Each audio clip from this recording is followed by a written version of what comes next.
Alors Florian, je te propose qu'on goûte notre dessert. C'est parti. C'est quoi son nom? Franco. On y va Franco, on goûte Ouais. tout d'un coup. Un dessert aux pommes. Dessert aux pommes, caramel, vanille, cidre. Délicieux. Bien, ce que je te propose, c'est que nos téléspectateurs ils découvrent la recette. Avec grand plaisir. Allez, action!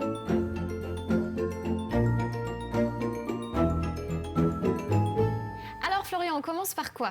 On va commencer par faire le caramel de vinaigre de cidre. Donc là, on a une première casserole.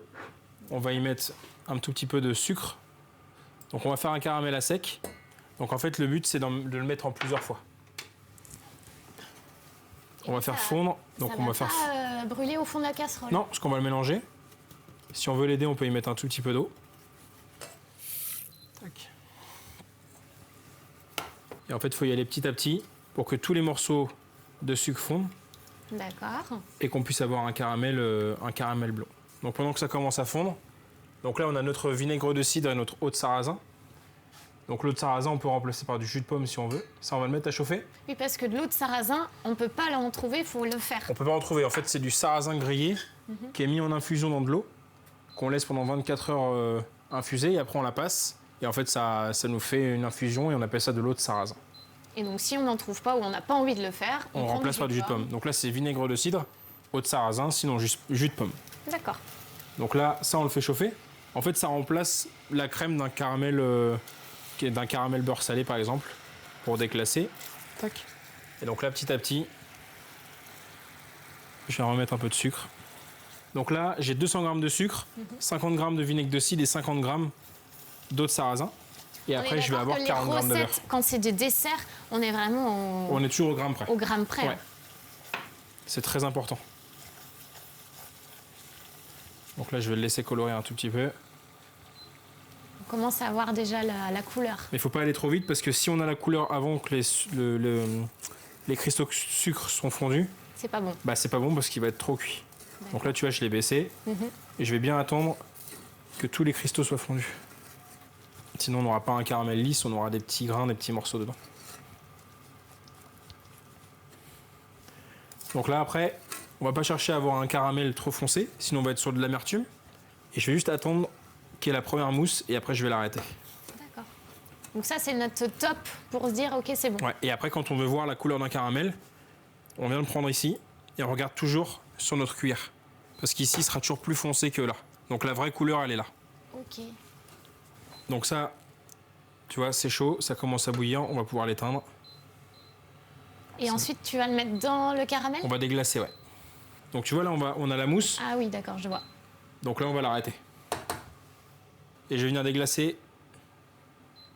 On faut faire très attention. Donc toujours le feu éteint. Je viens déglacer. Je fais bien attention aux éclaboussures. Elle fonctionne là aussi.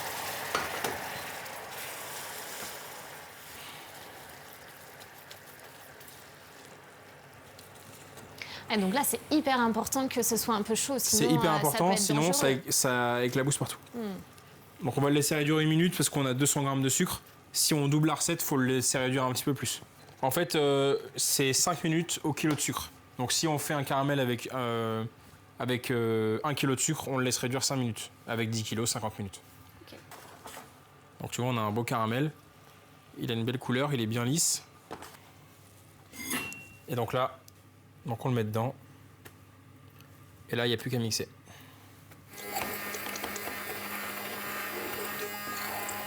Ça épaissit.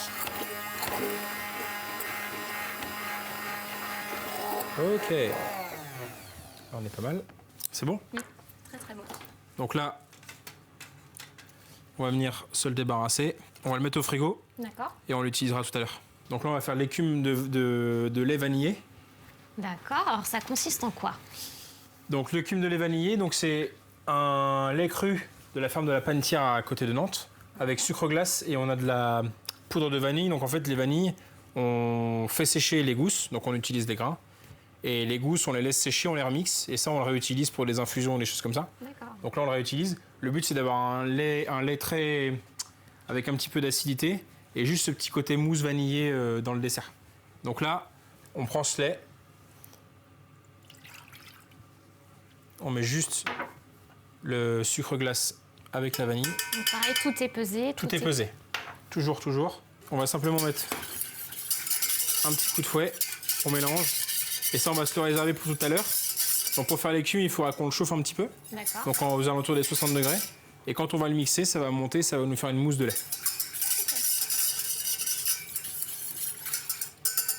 Tac.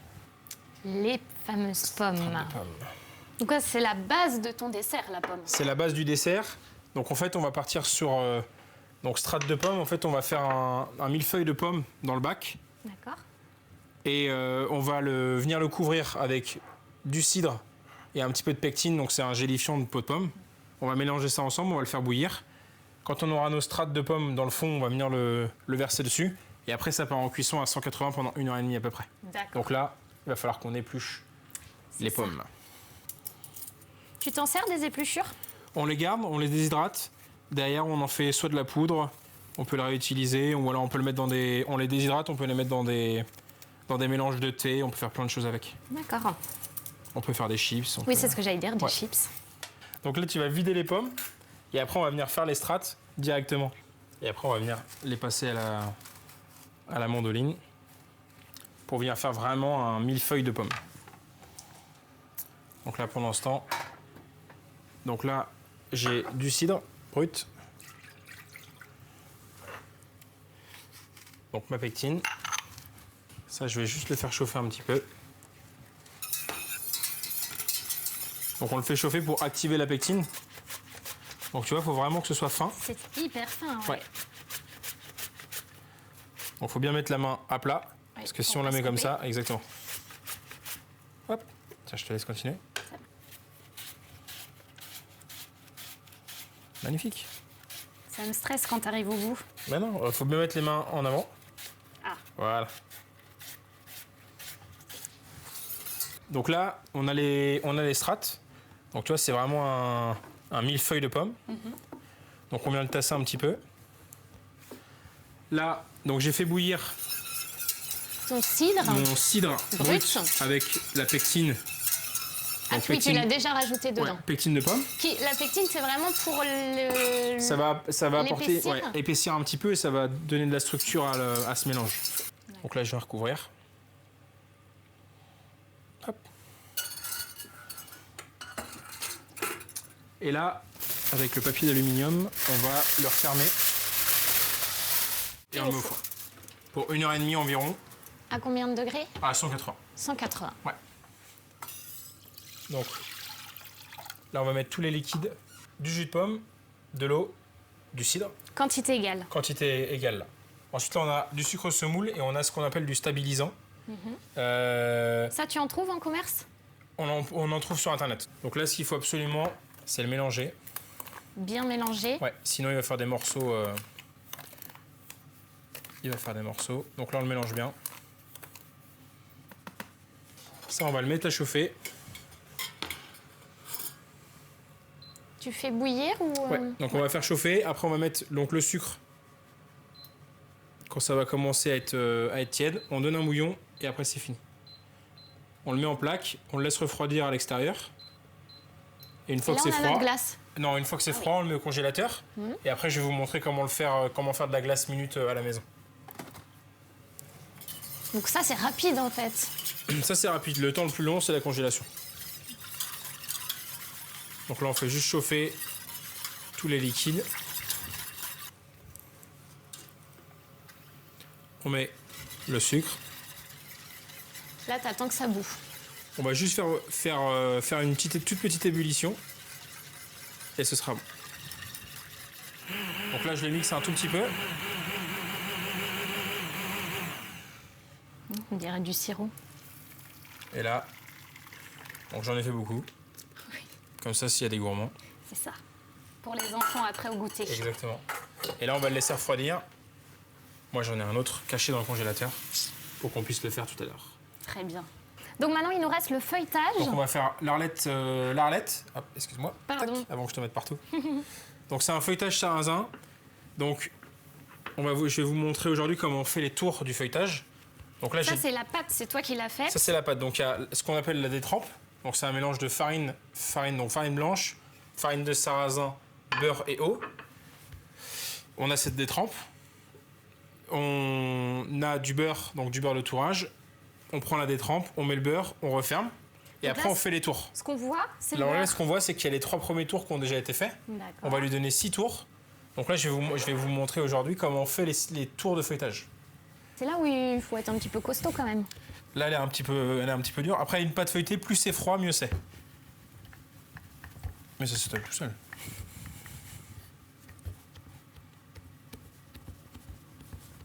Tac.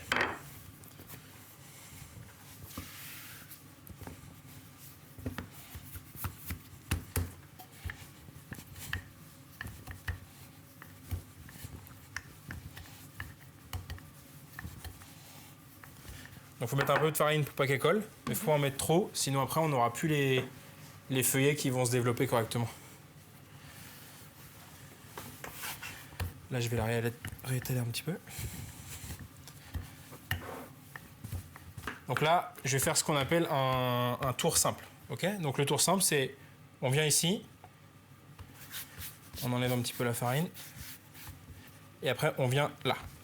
Ça c'est un tour simple. Là, pourquoi tu ouvres? Donc j'ouvre un petit peu pour aider la pâte à se détendre.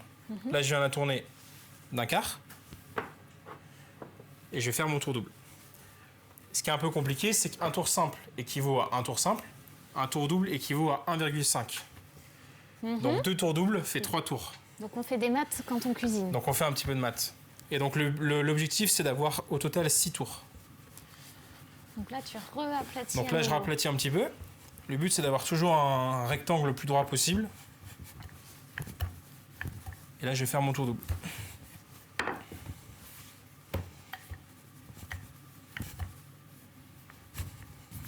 Ça, c'est un métier de patience quand même. Hein. Ouais. Tac. Et donc là, on va faire ce qu'on appelle un tour double. Donc le tour double, on vient ici. Ensuite, on vient là. Donc, pas à la moitié, plutôt à un quart, ici.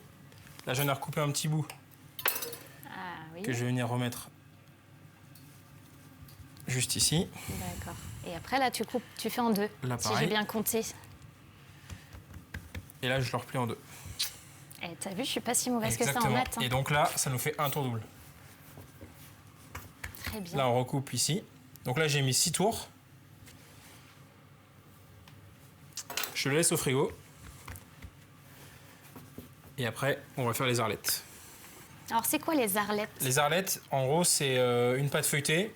On va venir remettre une couche de beurre, on va la rouler. Après, on va la couper en petits tronçons. On va la cuire entre deux plaques. Et ça va nous donner une pâte feuilletée très très fine. Très donc croustillante. Là, il faut que tu relisses tout ça. Là, il faut relisser tout ça. Mais là, vraiment bien lissé. Ouais, le plus fin possible.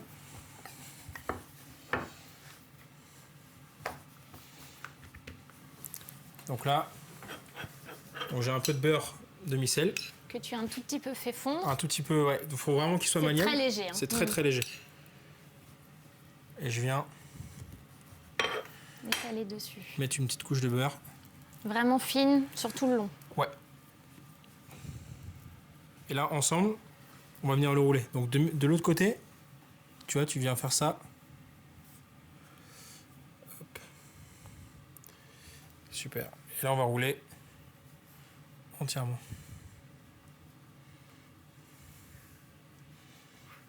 En serrant bien.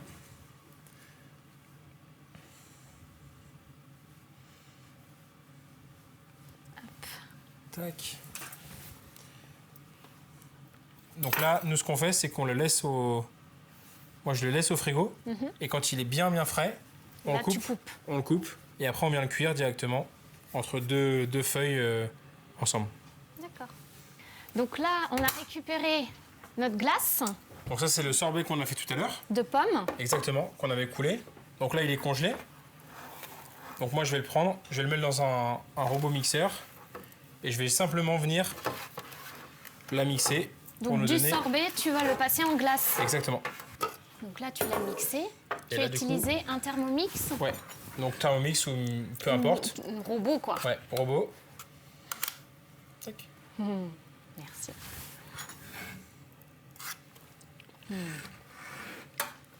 Super bon. C'est bon? C'est froid, mais c'est bon. C'est normal, c'est de la glace.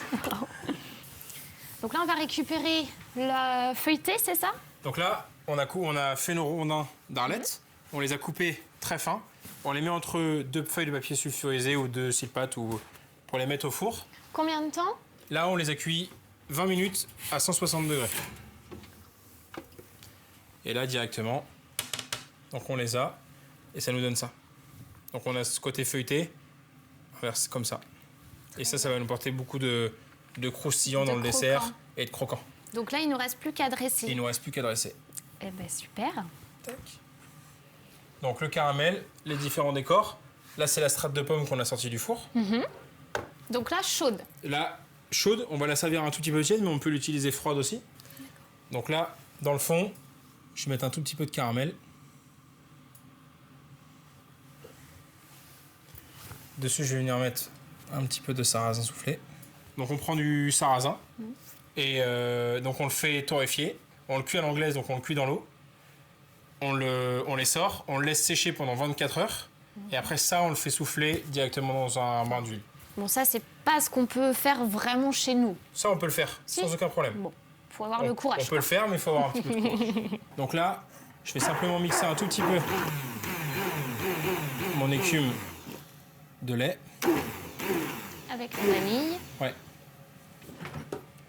Donc cette mousse-là, je vais venir la mettre autour. Tu prends surtout la mousse. Ouais, que de la mousse.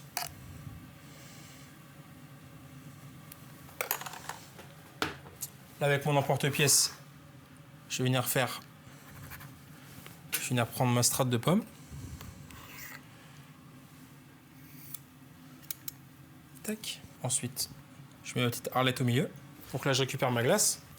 Je vais venir faire Une petite boule. une petite boule, une petite quenelle. Et après, je vais venir décorer directement Avec tes petites avec feuilles. mes feuilles. Super joli.